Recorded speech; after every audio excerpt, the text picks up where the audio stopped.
गरीब भाभी के मायके आई 3 ननंद। सुबह के बस 5 बज रहे थे।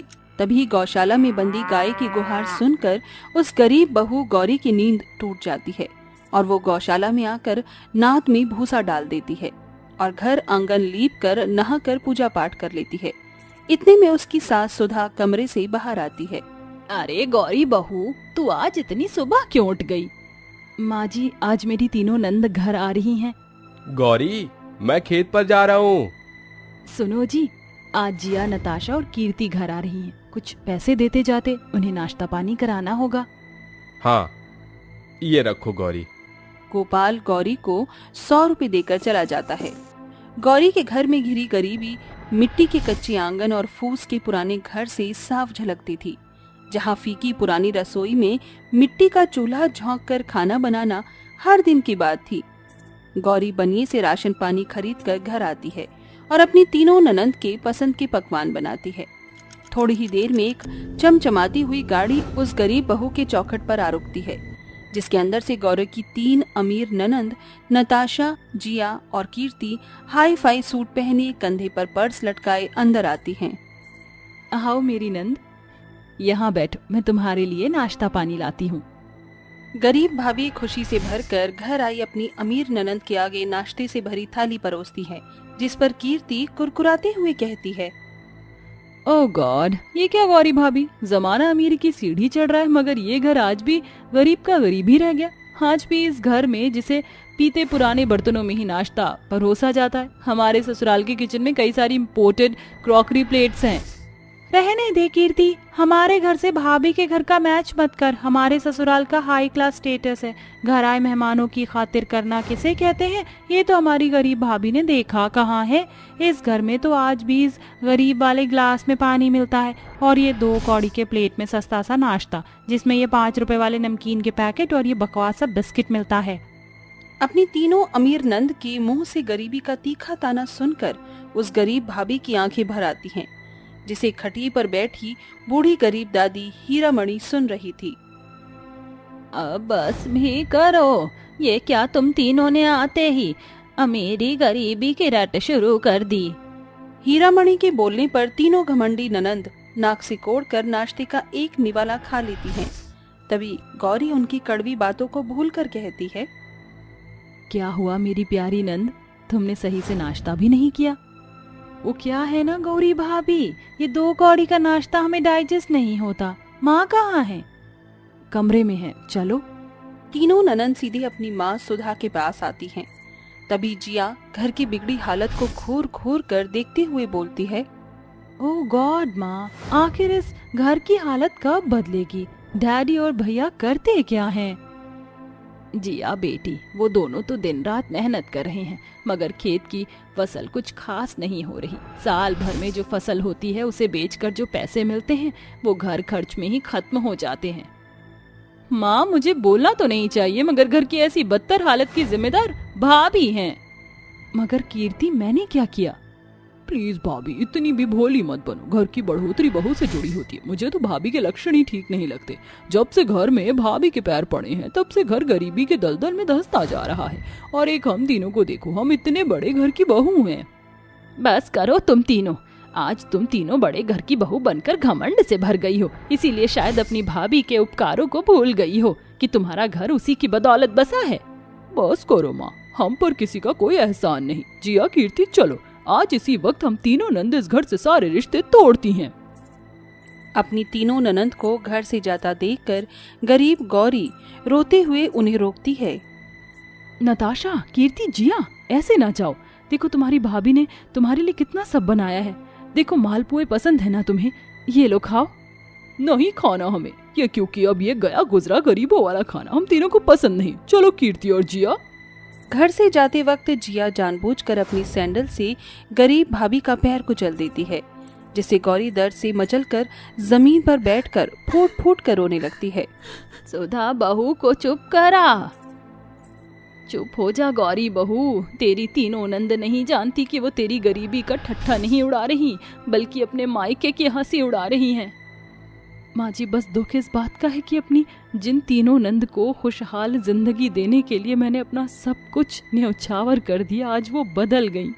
ऐसा कहते हुए गौरी की आंखों के आगे कुछ समय पहले का बीता वक्त झांकने लगता है, जब वो बहू बनकर ससुराल आई थी। आजा गौरी बहू, इस गरीब घर में तेरा स्वागत है। ऐसा मत कहिए माँ जी, क्योंकि जिस घर आंगन में मेरा परिवार घुल मिल कर रहता है वो घर सबसे अमीर होता है, और इस घर की बहू बनना मैं अपना सौभाग्य समझती हूँ। देखा हरी, मैं ना कहती थी मेरा पोता बहू बहुत ही पारिवारिक है। हाँ माँ, वरना एक गरीब के घर कौन बेटी देना चाहता है। नताशा, कीर्ति, जिया, अपनी भाभी को कमरे में छोड़ाओ। हाँ ये भाभी। गौरी अमीर घर की बेटी थी, वहीं गोपाल गरीब घर का बेटा। मगर गौरी ने गोपाल से शादी की। बहुत ही जल्द गौरी अपने ससुराल में ढल गई। समय ढलता गया और फिर एक दिन, माँ जी मेरी तीनों नंदा बड़ी हो गई हैं, हमें इनके लिए रिश्ते देखने चाहिए। बहू, कोई भी माँ बाप जवान बेटी को मायके में बिठाकर कहाँ रखना चाहता है, मगर हमारे पास एक पाई नहीं। माँ जी मैंने आपको बताया नहीं था, मैंने बीए किया है, उस बुनियाद पर मुझे अध्यापिका की नौकरी मिल जाएगी। उन पैसे से ये भाभी अपनी नंद की शादी का बार उठाएगी ताकि इन्हें अच्छा घर वर मिले। जीती रह बहू, तो जैसी भाभी भगवान हर घर में दे। इसी तरह समय ढलता गया। गौरी सूरज उगने से पहले उठती और ससुराल की जिम्मेदारी निभाकर स्कूल पढ़ाने जाती। वो गरीब भाभी एक सुबह से रात ढलने तक एक पैर पर नाचती रहती। कुछ ही दिनों में उसकी 3 ननद की शादी एक बड़े घर में 3 भाइयों से तय हो गई। अब गौरी ने जी तोड़ मेहनत की। अपनी भूख और इच्छाओं को मारकर उसने पाई पाई जमा किया। अजी क्या हुआ, आप इतने परेशान क्यों? गौरी, शादी में अभी 50,000 कम पड़ रहे हैं। जरा रुकिए गोपाल जी, ये मेरे शादी के गहने हैं, इन्हें बेच दीजिए। गौरी, मगर ये तुम्हारी शादी के गहने? मुझे इनकी ख्वाहिश नहीं, बस मेरी तीनों नंद की डोली उठ जाए। इसके बाद गौरी बड़े ही प्यार से अपनी 3 ननंद को दुल्हन के जोड़े में सजाती है और अपनी तीनों ननंद को नई जिंदगी की शुभकामनाएं देकर उन्हें विदा करती है। और आज वही ननंद अमीर घर की बहू बनकर अपनी भाभी के बलिदानों को भूल गई हैं। अचानक घर में किसी के आने की आहट से गौरी उन बीती यादों से बाहर आ जाती है। अरे भाग्यवान, नताशा, जिया, कीर्ति चली गई क्या? जी हाँ, वो गई। इस तरह समय बीतता जाता है और एक दिन तीनों ननंद अपने पतियों के साथ बिना बताए अपनी भाभी के घर आती हैं। अरे नताशा, कीर्ति, जिया, मैं जानती थी तुम आओगी। आज आपकी ननद के साथ आपके नंदोई भी आए हैं भाभी। नमस्ते भाभी, हम यहाँ से गुजर रहे थे तो सोचा आप सभी से मिलते चलें। गौरी सभी को कुर्सी पर बिठाती है। तभी जिया अपनी अमीरी का रौब झाड़ते हुए पर्स से पैसे निकालकर अपनी गरीब भाभी के मुंह पर मारते हुए कहती है, ये पकड़ो पैसे और हमारे पतियों के लिए महंगा नाश्ता मंगाना। कम से कम हमारे पति के आगे अपनी नंद की नाक नीची मत करना। जिया को ऐसा करते हुए जतिन देख लेता है और उसे फटकारते हुए कहता है, जिया, ये क्या तरीका है अपनी भाभी से बात करने का? अपनी नाक बचाने के लिए तुम तीनों ननद बेचारी गौरी भाभी को नीचा दिखा रही हो। शायद तुम्हें नहीं पता कि गौरी भाभी कितने बड़े घर की बेटी हैं और उन्होंने तुम तीनों की शादी के लिए कितने सैक्रिफाइस किए हैं, तुम सोच भी नहीं सकती। रहने दीजिए जतिन जी, चुप हो जाइए।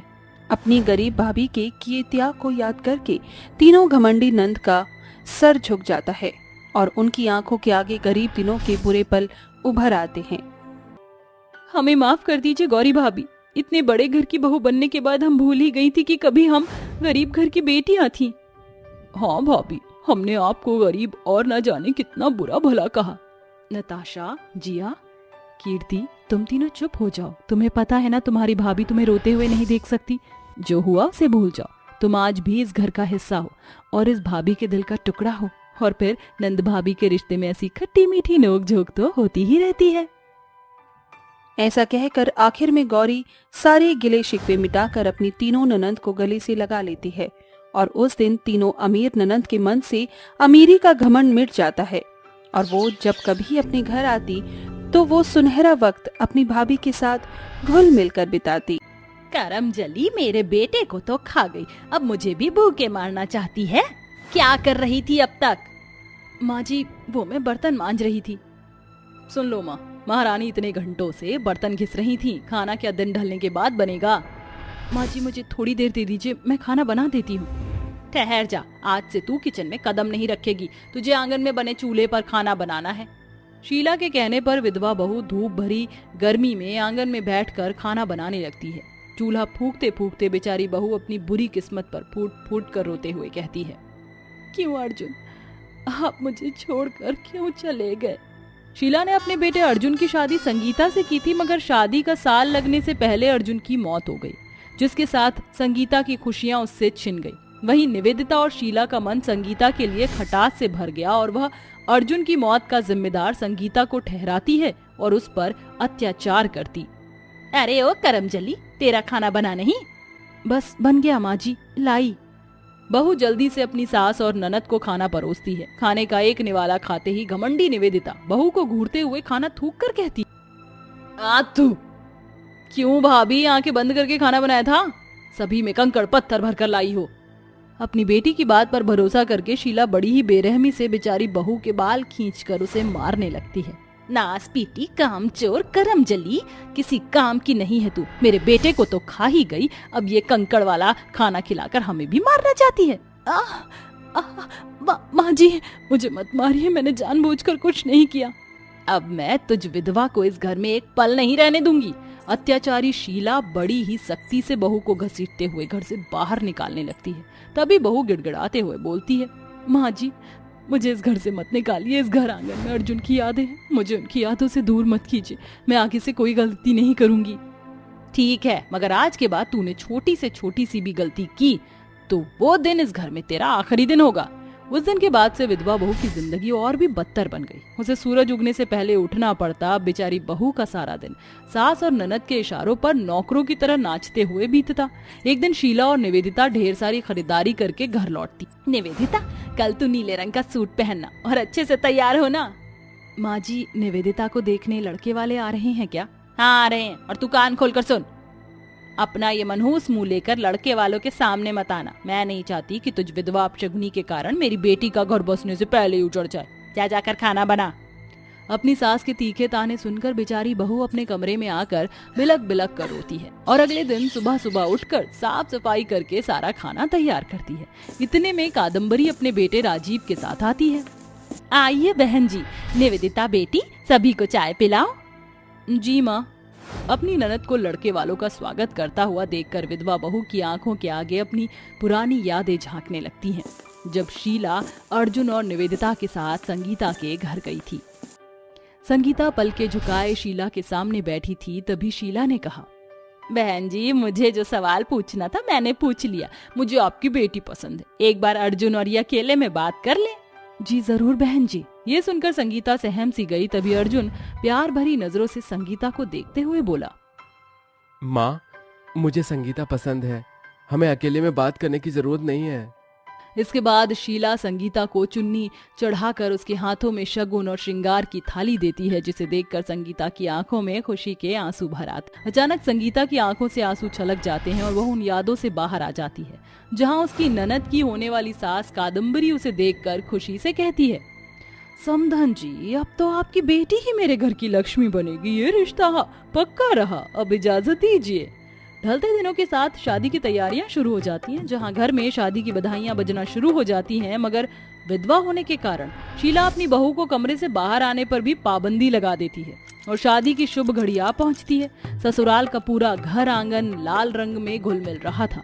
शादी में आई हुई औरतें 16 श्रृंगार में सजी हुई थी, मगर बहू के शरीर पर फीका सफेद रंग चढ़ा हुआ था।